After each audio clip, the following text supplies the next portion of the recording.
Thanks for the introduction. I'm glad that I'm not when I'm introducing people in my place, I'm also, I don't always know exactly what's kind of, so it's good to know that I'm in good company. So it's great to be in Brno for many reasons. So I'm, as Jakob said, I'm working on this book. I have been working on this book on global aesthetics for a long time, but the other book I'm working on is about Robert Musil. So it's great to be in Brno for that reason, to see what he was running away from.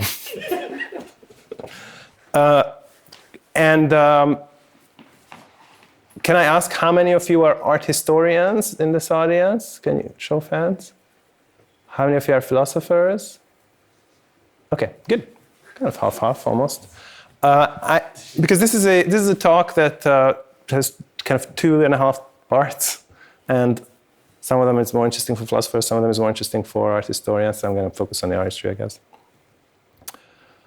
All right, so the general motivation for this project is to take the message of global art history and use it for aesthetics. So the big picture thought here is that aesthetics should not just be aesthetics of the West, in the same way as art history should not be just the art history of the West. We should consider the entire planet of art production, and just as global art history have been doing it, we should really kind of transform the way we understand aesthetics in the same way. I feel that any kind of global, and this is where I think I'm differing from global art history, what global aesthetics should do is to find this kind of middle way between extreme universalism and extreme anti-universalism. And depending on what audience I have, I feel I have to kind of emphasize one of those things. Philosophers tend to be, or aestheticians, they tend to be quite universalist. So for them, I usually push this kind of anti-universalist line. Art historians, they tend to be anti-universalist, so there I have to do the opposite thing. So, but you have this kind of Skylla and Charybdis thing, like you have to go between the two extremes, which I call fragmentation and colonialism. So the idea is that we should not think of aesthetics as just an extension of Western aesthetics. So that's the kind of the anti-universalist argument, and otherwise we're going to end up being colonialist, and we don't want that. On the other hand, if we going all the way in the other direction, all the way into the anti-universalist direction, then what we end up is this kind of fragmented way of understanding the art, the world of art, in a way that's going to be, the people who are studying the art of Southeast Tanzania, they're going to be using Southeast Tanzanian aesthetic concepts, and the people who are studying Indonesian art, they're going to do Indonesian art concepts, and there's just going to be very little possibility of any kind of communication, which is problematic because there's a lot of cross-cultural interactions. So that is the problem of fragmentation. So what we have to do is to kind of give an aesthetic theory that kind of avoids both of these problems, both the problem of fragmentation and the problem of colonialism. So that's what I'm trying to do today. So I did a little bit of that in this other book that I wrote in 2019, Aesthetics, a Very Short Introduction, the last chapter of which is called Global Aesthetics. So I give some kind of like a mini argument for that, but this is a wide audience book, so I couldn't really do that much there. And the general, I guess you can call them 3 desiderata. So one of them is kind of the anti-universalist one. So, and this is where this is going to be more of a philosophy argument that art is perceived differently in different cultures. But that's a big issue because we're going to have huge epistemic asymmetries depending on which part of the world we're talking about, the art production of what part of the world we're talking about. So we have a lot of information about certain artistic traditions in the West. We have very little information about some other aesthetic or artistic cultures, and that introduces a big epistemic asymmetry. And in order for that not to be a methodological asymmetry, we have to come up with some kind of a non-Western inspired conceptual framework. So that's going to be the general pitch. So I want to go a little more slowly on this. So we have, so this is the first part. The idea is that just because you as a Western observer perceives a certain artwork in a certain way, nothing follows from that about how other people who grew up in other parts of the world will have perceived that object. So that's going to introduce a very, very important and very basic anti-universalism. As this is an audience of art historians, I don't think I really have to convince you of this. I think that's probably kind of goes without saying. You have no idea how much work I have to do with the philosophy audience on this one. So I'm going to probably just flip through that part. And this is what I just said before. So here's an example. So Buxton Dahl, who's one of the heroes of art history, he wrote this really amazing book about painting and experience in the 15th century Italy. And what he did was he consulted these thousands and thousands of pages about how people were looking at pictures in the 15th century Italy. You can't do that for Maya art of the same period, right? No one could possibly be the Buxton Dahl of Maya art.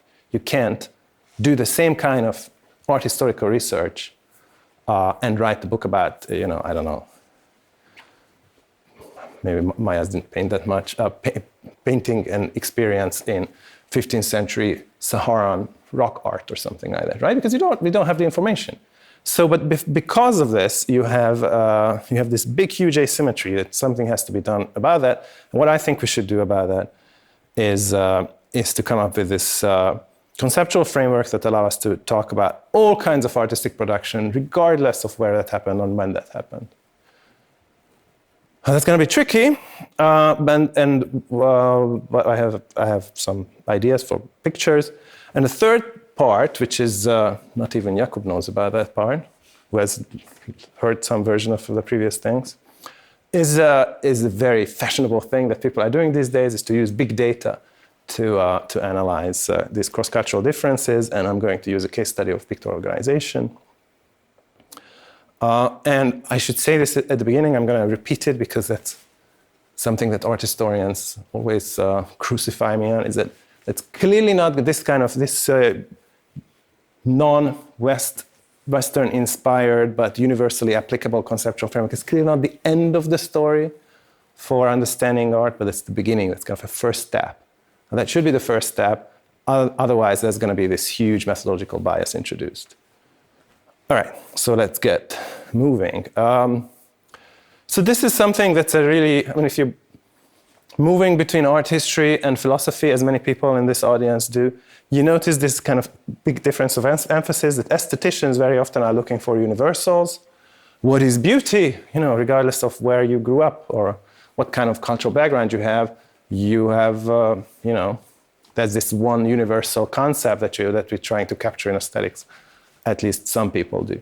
And that's actually, it's very pronounced in this kind of new neuroaesthetics tradition. I'm not sure, I guess by now we can call it a tradition, where people do all kinds of neuroscience experiments on people's aesthetic judgments, regardless of any kind of attention to the cultural background of these people.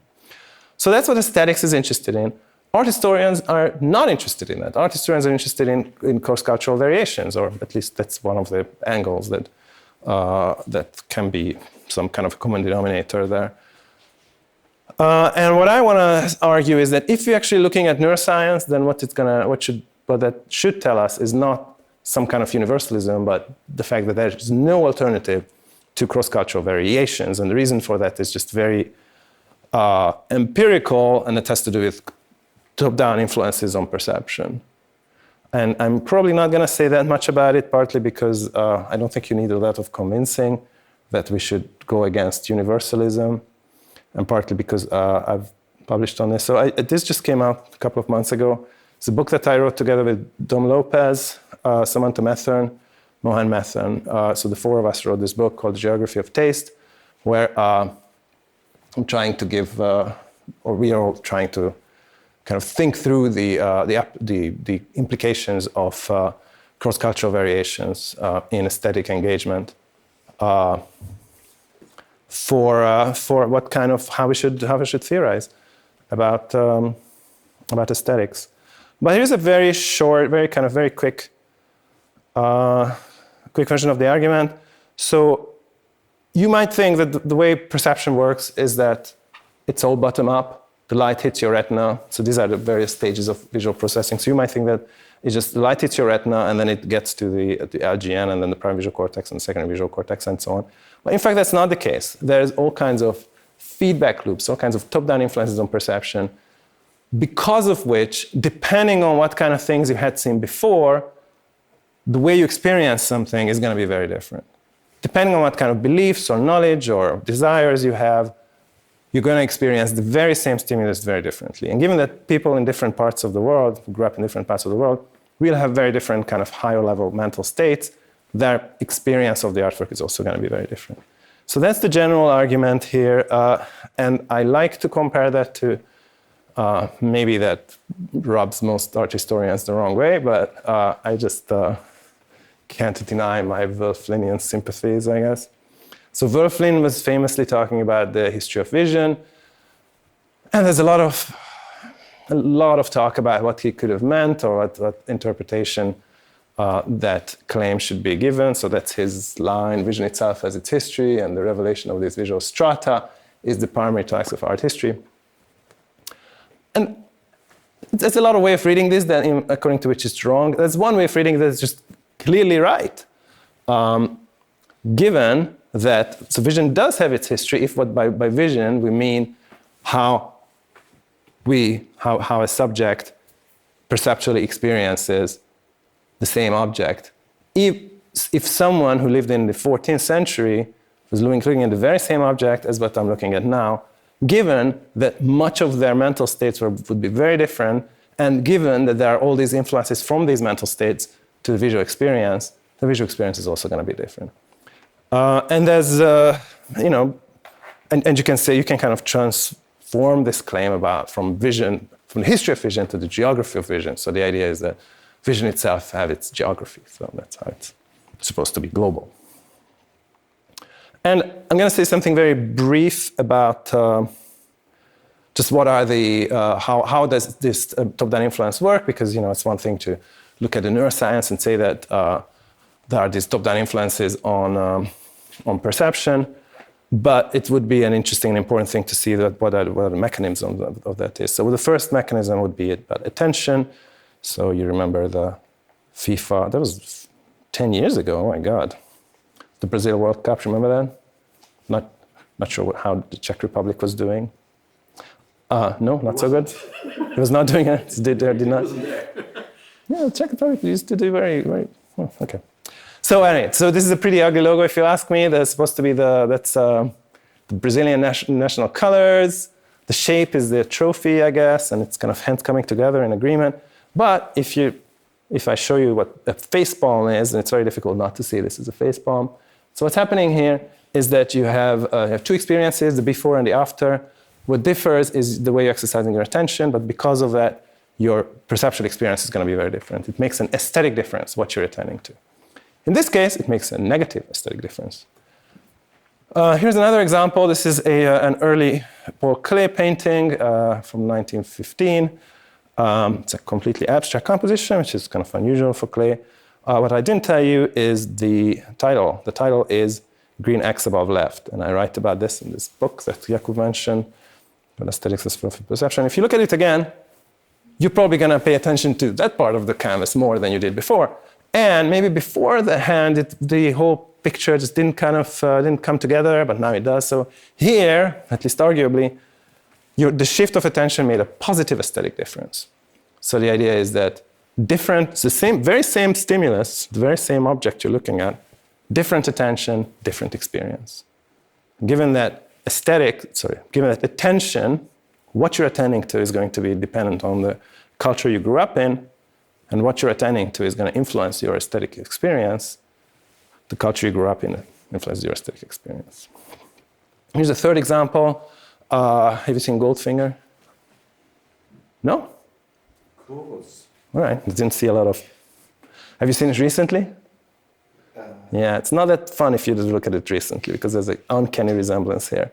So that's making a negative difference. So here's a global example, like a non-European example. So this is a pendant from the Solomon Islands, and if you look at it, it probably looks like an abstract shape, right? Nice abstract shape, but it's not.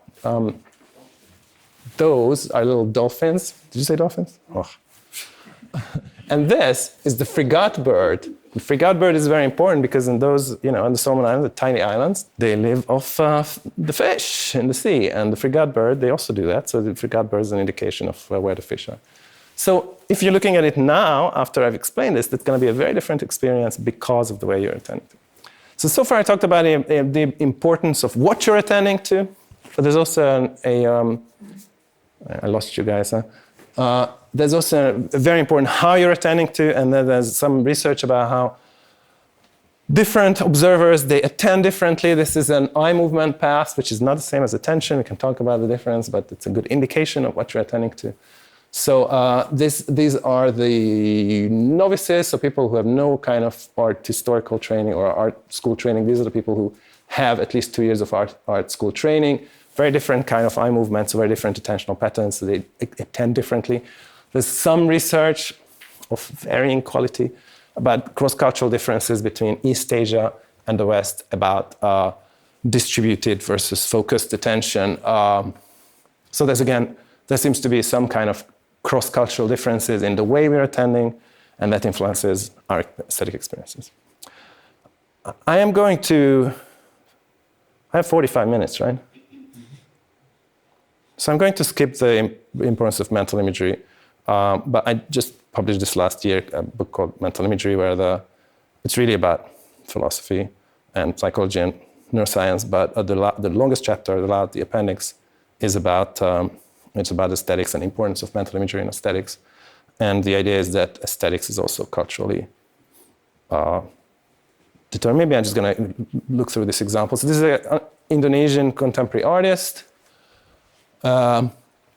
You can see what kind of mental imagery you're supposed to exercise here, right? It's supposed to be horse. And that's probably true for anyone, regardless of where you grew up in. But depending on, you're shaking your head, you don't see a horse? Like the horse, no? No? Okay. So if you have a mental imagery of a horse there, under the saddle and no? Okay, got it. Then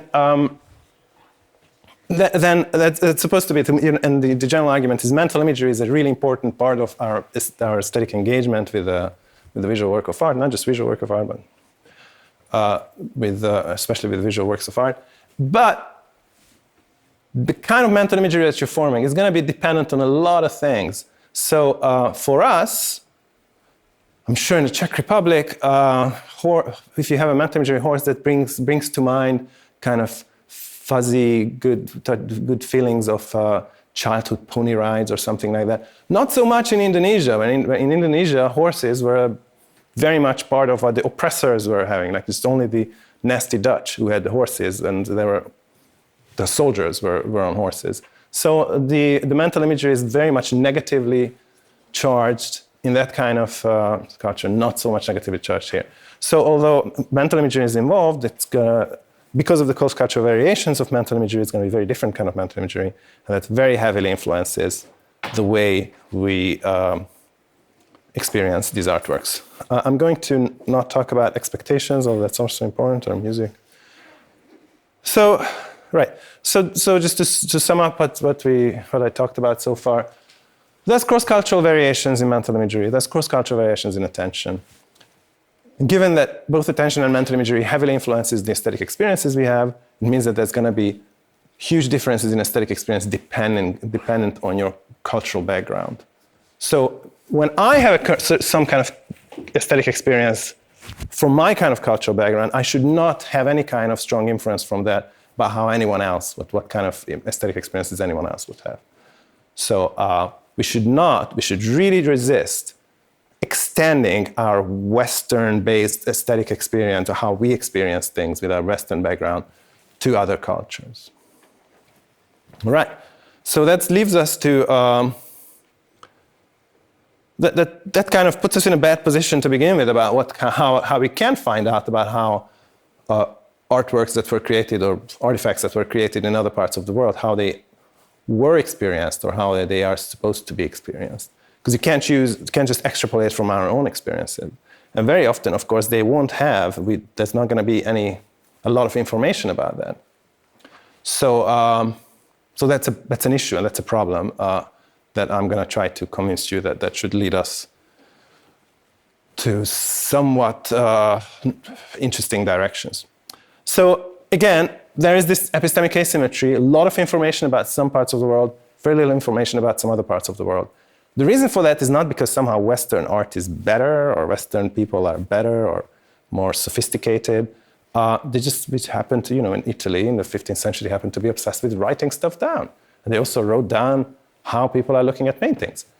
And the Incas, who were very active at that time, they had writing systems. They wrote down other things, not so much about their experiences.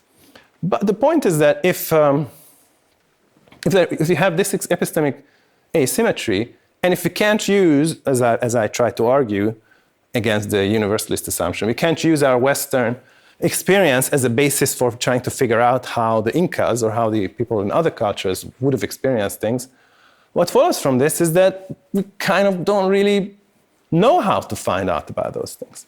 And I think that this is going to be a very important methodological problem for global art history as well as for global aesthetics, because we have to be really careful not to turn this epistemic asymmetry, which is fairly well documented, into some kind of a methodological asymmetry. So what I take to be the very leading methodology in these days in art history is the social history of art, where you basically use a lot of historical sources to add to our understanding of certain artworks. I'm using this painting because there was this one year when there were two, in this quite high-profile journal, Art Bulletin, there were not one, but two articles in the same issue about this paintings. And questions that were, one of the paper was about this shawl on the picture, and the questions, where that could have been made at that point, what fabric, how much did it cost, which shop sold it, and so on. And there were questions like this. So here's some other example. This is one of the big classics of social art history about Monet. Again, questions here about, these paintings in Argenteuil. What kind of, there was this new railway line. How much did you have to pay to get from Paris to down there? And how much did you have to pay to get one of these boats, and so on? How much waste was dumped in the river around there, and so on. So you can do this, and it's great, I guess. It's great that people are doing this kind of research. But note that there could not be an equivalent for, the same period,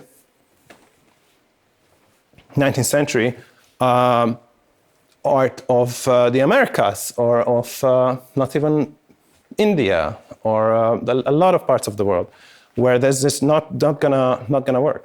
So if you're gonna go with this kind of approach, something like a social history of art, there's always gonna be a methodological asymmetry, and which is the reason why Art Bulletin published two of these pieces in the same issue, and no social history of art about, the art of Oceania or something. So if we want to avoid this kind of building in some kind of a systemic bias within art history, within the kind of the emphasis that different parts of the world get in art historical discourse, we really have to do something else, something like a different kind of methodology.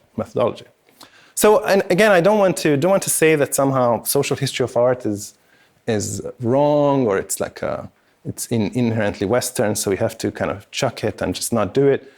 Nothing like this. It can be very helpful. But if we want to somehow put different parts of the world on the same general methodological basis, we can't start with social art history, because social art history presupposes a lot of sources about a certain part of the world, and those sources are just not there in the vast majority of artistic traditions.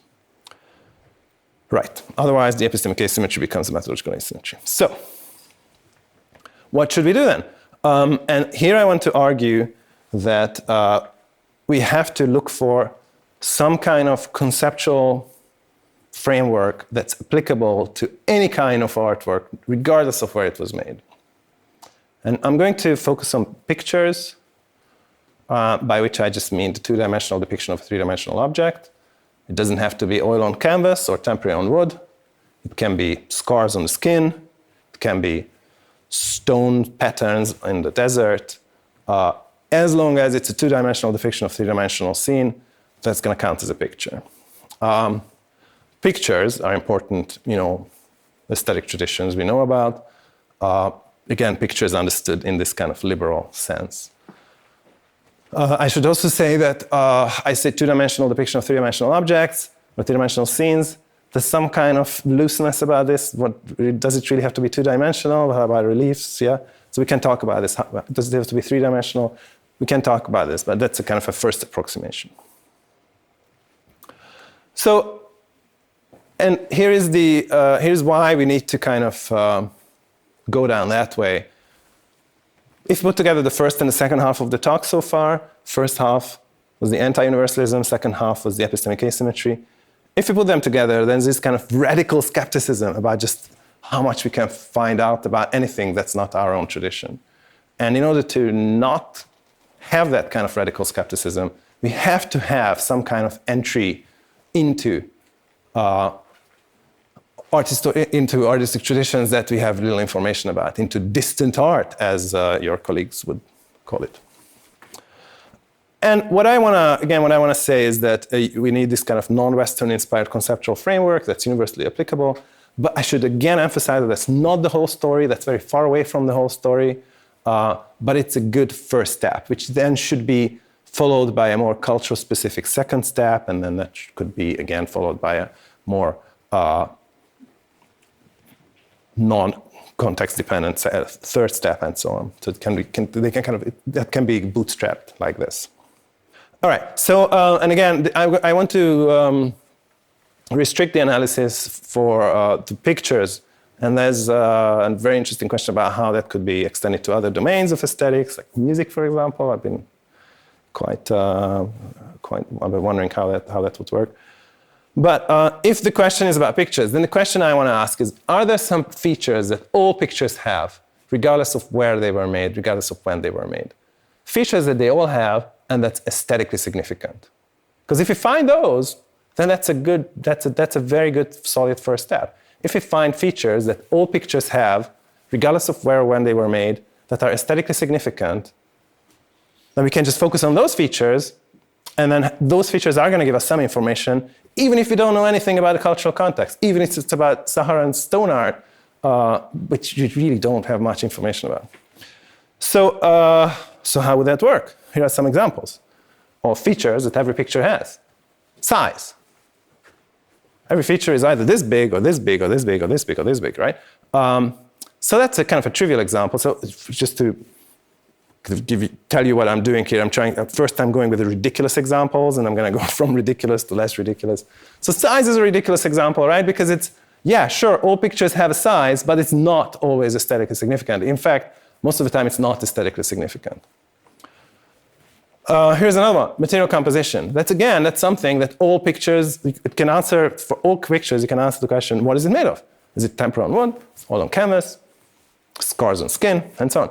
But again, that's not going to be aesthetically significant in all kind of cultures. And just to drive home the ridiculousness here, here's a question that, again, all pictures, it's a feature that all pictures have, number of apples depicted. Most pictures, in fact, the vast majority of pictures, they depict 0 apples. Some pictures depict 1 apple. And so we can answer this question, not very interesting.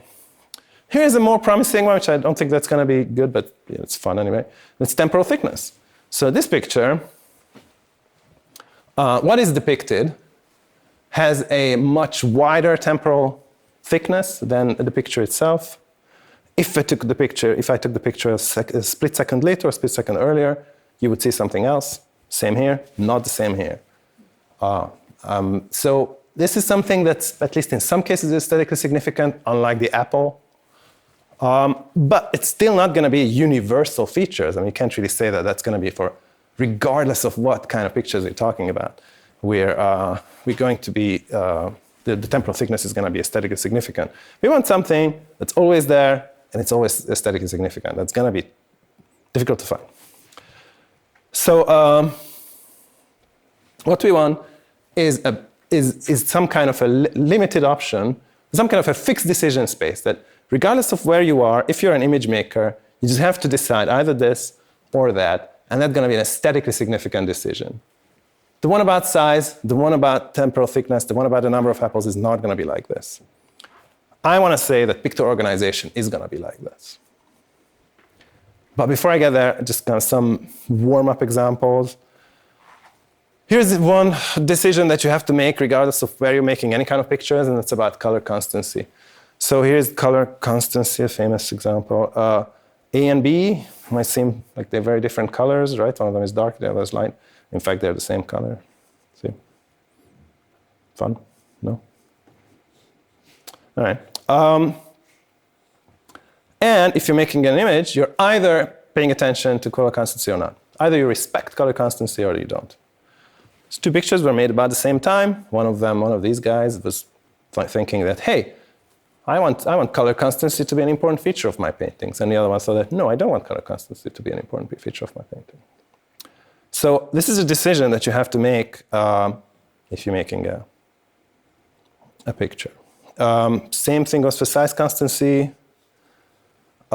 Same figures of the same size. They leave a different kind of, they project on our retina in different sizes. Are we going to respect that? Are we not going to respect that? Same for shape constancy. So photographs will respect shape constancy. This picture does not. The table should not look that way. In fact, here in Brno, next to the cathedral, there's a nice relief where the table just looks like it's just the actual rectangle, like the Last Supper. You guys saw it? There's a Last Supper relief, and it's like a rectangle. It's hilarious. Okay, so again, this is something that if you're depicting a table, you have to make some kind of decision about this. I want to be crystal clear that I don't think of this distinction as having some kind of a progress built into it. I don't think, like Gombrich did, that somehow art history moves from less constancy to more constancy, or that somehow, the primitive, simple-minded artists of the old ages, they just had no idea how to do constancy, and then the history of art is really the kind of people figuring out how constancies work. I really don't think that's true, and also think that's a very colonialist kind of argument. And it's also false. It's also empirically false. Linear perspective, so the general idea that size constancy can be built into the picture, that was actually not discovered by the grand Italian Renaissance people. It was discovered in China, like 1,000 years before that. They just didn't like it, so they didn't do it. So it's not, constancy is not better than no constancy. So is this clear? I'm not going for that. But regardless of how you think of it as a kind of a qualitative difference between the two things, it is a decision that you have to make. Am I going to go this way? Am I going to go that way? Here's another kind of decision that you have to make. It's occlusion. In everyday perception, most things are occluded. I'm looking at all of you. Not one of you is unoccluded. You're occluded by other people. You're occluded by the table, by chairs, and so on. Is this something that we want to respect in our pictures, like Vermeer did? Or is this something that you want to avoid, like this Mugat painting did, who kind of painstakingly avoided any kind of occlusion here? Here is yet another one. It's empty surface. So some image makers, they clearly were very comfortable with empty surfaces. In fact, they were really piling on empty surfaces like that one. And some others, they were going out of their way to avoid empty surfaces, like this one. Like, always put down something, some small things in order to avoid there being an empty surface. And there's also the frame, where they respect the frame. This guy clearly respected the frame. This guy clearly did not respect the frame. So we found some features that all pictures have, that all picture makers have to pay some kind of attention to, how they're going to do it. But it sounds like a random list. It sounds like a motley ensemble of features. I want to say that they're not so random, and they all kind of come together in a much kind of a higher level dichotomy or higher level distinction that I want to call surface first versus scene first picture organization. Ignore what's written there.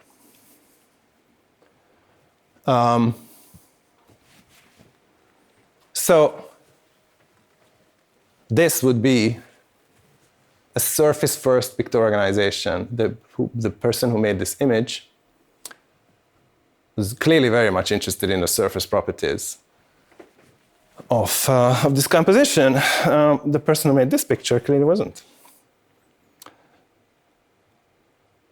So, right, so what is this distinction? What is surface first and scene first picture organization? So surface first picture organization is when you organize the surface elements, two-dimensional outline shapes on a two-dimensional surface, in a two-dimensional rectangle, for example. It's a kind of a sticker book thing, right? You have this outline, you have this outline. How should I place them in comparison to each other and in comparison to the frame? That's two-dimensional, sorry. That's surface first picture organization. Scene first picture organization is very different. Scene first picture organization is when you try to place scene elements, the three-dimensional depicted elements, in relation to the vantage point from where they're depicted. So if you're trying to depict 10 balls, no one's playing pool anymore? 10 balls. There's two ways of doing it. One of them is just putting them down on the table and then look for a place where you can take a picture from. Or you can have these kind of little outlines of the balls, which are going to be circles, and you place them in comparison to each other and in comparison to the frame. It's important that the way I explain this is, maybe just before. So the way I explained this was about how you make the picture, and that's also the way, for example, Eisenstein was making a quite similar distinction between mise en scène and mise en cadre. Mise en cadre would be to place things within a frame. Mise en scène is place actors in his case, in the space. But he was focusing on how you make it. But really my question is not about how they're made, it's about how they are perceived or how they are appreciated. So, and it's important that although photographs and films would be a very natural place for scene first picture organization, because that's the way it actually works. You tell the actor, stand there, tell the other actor, stand there, and then you just kind of put the camera somewhere. Nonetheless, very often films, like in this case, they are clearly going in for surface first picture organization.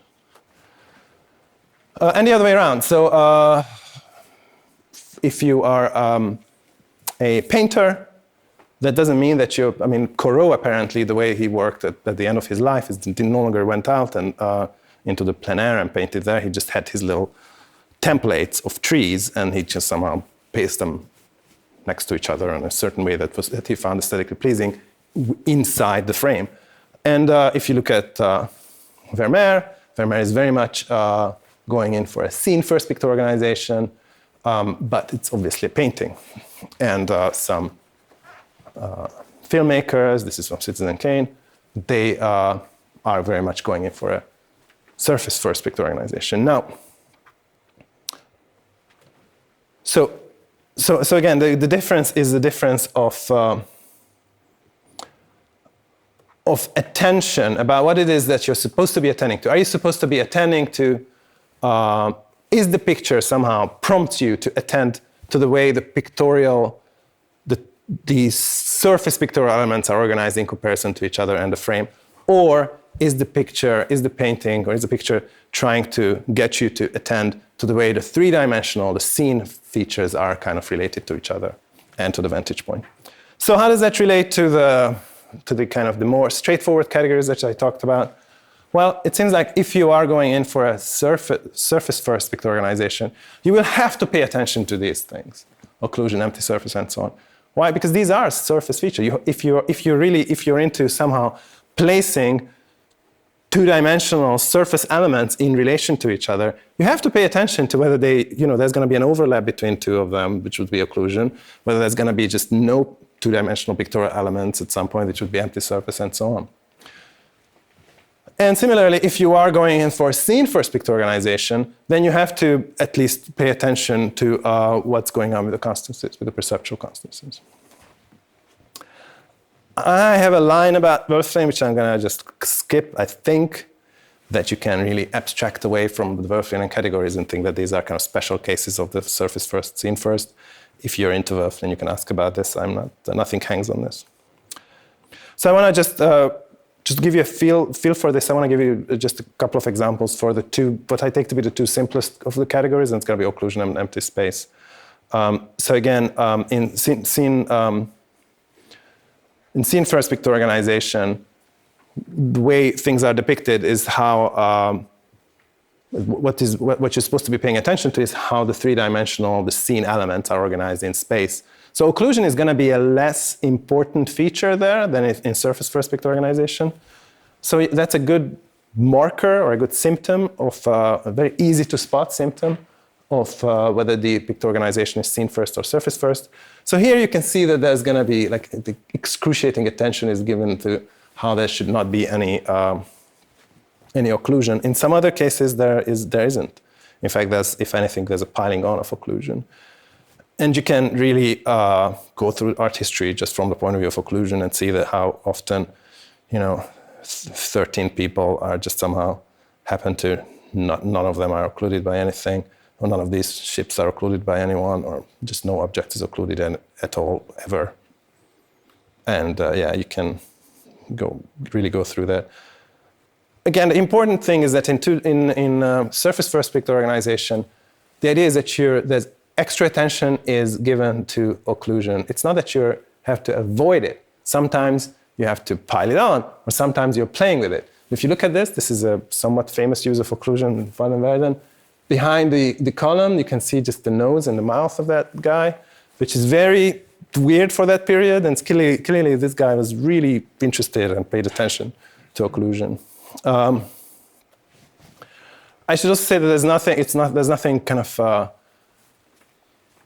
kind of a one-size-fits-all solution. So for example, there's always much more occlusion in hell than in heaven on any kind of depiction, but I guess it's just kind of especially important here. And also depending on the genre, you're going to have different measures of occlusion in still lifes, especially still lifes that are supposed to convey good life. There's always more occlusion than otherwise. Mickey Mouse, his two ears, they should be occluding each other from some angle, but they never do. Children's drawing, they always avoid occlusion painstakingly. All right. And there's some pictures, they just don't care about occlusions. Some people, they really, really care about occlusions. All right, empty surface. So these are, again, two kind of extreme examples. This is a Venezuelan photographer who is going in for empty surfaces so much that he actually digitally removes some features so that there would be more empty surfaces. And some other aesthetic traditions is empty surface is just really an unbearable thought. And again, you can go through art history just looking at how people can painstakingly avoid empty surfaces. It can lead to some nice analysis. So in this case, you don't get any empty surfaces except for there, which is exactly where the action is. So that kind of draws your attention to the part where there is the empty surface, and that's going to kind of draws your attention to where the action is of, Jesus giving Peter the keys. You can really see how you put down these little things just to avoid empty surface and so on. And especially when it comes to modernism, you really just have a lot of this empty surface stuff. So I should say that there shouldn't be any, I hope you hear that there's no value judgment in this. It's not the case that one of them is better than the other, or you have more empty surface is better than no empty surface, or even that three-dimensional versus two-dimensional, surface, I used to call them two-dimensional, three-dimensional. I keep going back to that. So it's not the case that surface first picture organization is somehow preferable to scene first picture organization. I use this amazing Antonioni image versus friends still. That's kind of unfair. Very often, the surface first picture organization is going to be quite visually interesting, and the scene first is not so interesting. But there's a lot of visual artists who really go in for scene first picture organization. For example, Tarkovsky doesn't mean that his images are bad. I wouldn't call this a bad image, or this, or this, or this, or Marguerite Duras. All right. So on the basis of these, you can come up with this many-dimensional decision space where every kind of aesthetic tradition, every kind of artistic tradition can be kind of traced in terms of where they are between scene first and surface for pictorial navigation. So there's something that's aesthetically relevant, regardless of where the picture was made and when the picture was made. And that's going to be at least some kind of information about that image-making tradition. Again, not all the information, very much not all the information, but the first step that you can take without knowing any kind of contextual information that very often we don't. So again, it's a starting point. Right, and the last thing I want to talk about is how we can use big data to make this point more convincing. And after that, I'm going to wrap up, I promise. So people who talked about pictorial organization, for example, Wölfflin, they based their judgments on the basis of relatively few artworks.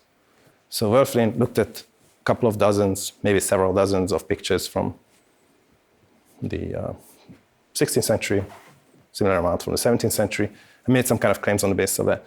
What we can do now is that we can literally feed thousands and hundreds of thousands of images from certain historical period from certain parts of the world into various algorithms. And one freely available program that's available is the Segment Anything program, which is created by the same people who brought you Instagram and Facebook. So what could possibly go wrong with that? And it can churn out really important and relevant information on the basis of this thing. So here is the empty surface thing. So you can very easily just check what's the is there any, so what it does is that it segments the image into pictorial elements, right? So it segments this picture, which is an Antonioni still, to these pictorial elements. And it's a very easy metric of this, what would be a very good correlation for empty surface. So you can feed in thousands of images from a certain aesthetic tradition, from a certain parts of the world, and just check how important the empty surfaces were, without you having to annotate or doing anything like this. This would be an empty surface for this. This composition, clearly a very different kind of result there. And you can do the same thing with occlusion. It would be a little more complicated, but not by much. And much more complicated would be perceptual constancies, but I don't really want to get into that yet. So that's in that way, you can really have a non-biased way of placing different aesthetic traditions in this kind of multi-dimensional feature space that we talked about. And that would give us this kind of non-Western inspired conceptual framework that nonetheless is applicable to pictures in all parts of the world. And again, it's not the whole story or the starting point. And then again, this is only about pictures. There'll be a lot of work needed to apply this to, for example, music. I have some thoughts, but also to any kind of other aesthetic products. So thank you very much.